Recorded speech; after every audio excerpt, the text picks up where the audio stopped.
پہلا یہ ہے کہ الاشراک باللہ، اللہ کے ساتھ کسی کو شریک ٹھہرانا. اور یاد رہے کہ شرک اور ہوتا ہے، تعظیم اور ہوتی ہے.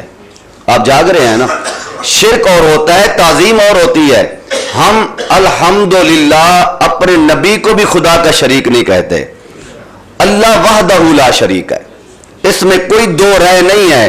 سب کا عقیدہ یہ ہونا چاہیے، کوئی دربار والا ہو، کوئی جتنا اونچا ہو، اللہ کا شریک.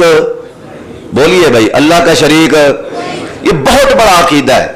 قرآن کہتا ہے ان الشرک لظلم عظیم، شرک ظلم عظیم ہے، مشرک کی بخشش نہیں ہے. ہم الحمدللہ خدا کو وحدہ لا شریک سمجھتے ہیں اور دعا کریں اسی عقیدے پر موت بھی آ جائے، اسی عقیدے پر موت بھی آ جائے.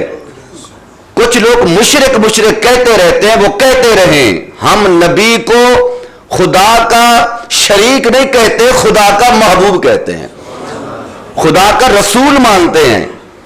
اور کچھ نااہل لوگ ہوتے ہیں، نالائق لوگ ہوتے ہیں، وہ شرک کر لیتے ہیں، پتہ ہی نہیں ہوتا.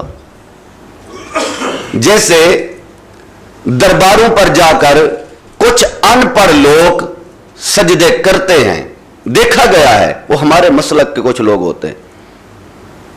اور کچھ ایسے لوگ ہوتے ہیں جو مسلک کو بدنام کرنے کے لیے جا کے سجدے کرتے ہیں، پھر ویڈیو بناتے ہیں، پھر دنیا کو دکھاتے ہیں ہم سچ کہتے ہیں یہ سجدے کرنے والے. یاد رہے کوئی پڑھا لکھا یا ان پڑھ ہے، دربار چاہے کسی ولی کا ہو، قطب کا ہو، ابدال کا ہو، چاہے مدینے والے کا ہو، سجدہ خدا کو کرنا ہے. سب سے جو بڑا دربار ہے اس روئے زمین پر وہ میرے آقا کا ہے. سب سے بڑا جو دربار ہے ہمارے نبی کا ہے. اس دربار میں بھی جا کے مصطفیٰ کو سلام کرنا ہے، سجدہ نہیں کرنا. درود پڑھنا ہے، حاضری پیش کرنی ہے، سجدہ خدا کو کرنا ہے. اگر آپ نے کبھی غور کیا ہو تو ہم پر فتویٰ نہ لگتا، جہاں پر ولی کا دربار ہوتا ہے وہاں ساتھ مسجد بھی ہوتی ہے.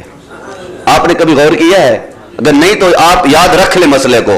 جہاں دربار ہوتا ہے ساتھ مسجد ہوتی ہے. تو مسجد کا مطلب کیا ہوتا ہے؟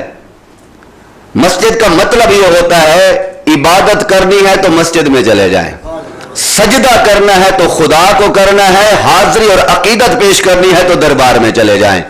ہم تو ساری کائنات کو یہ بتا رہے ہیں کہ اللہ کے بندے اگر سجدہ ہم نے دربار والے کو کرنا تھا پھر مسجد کیوں ساتھ بنائی ہے؟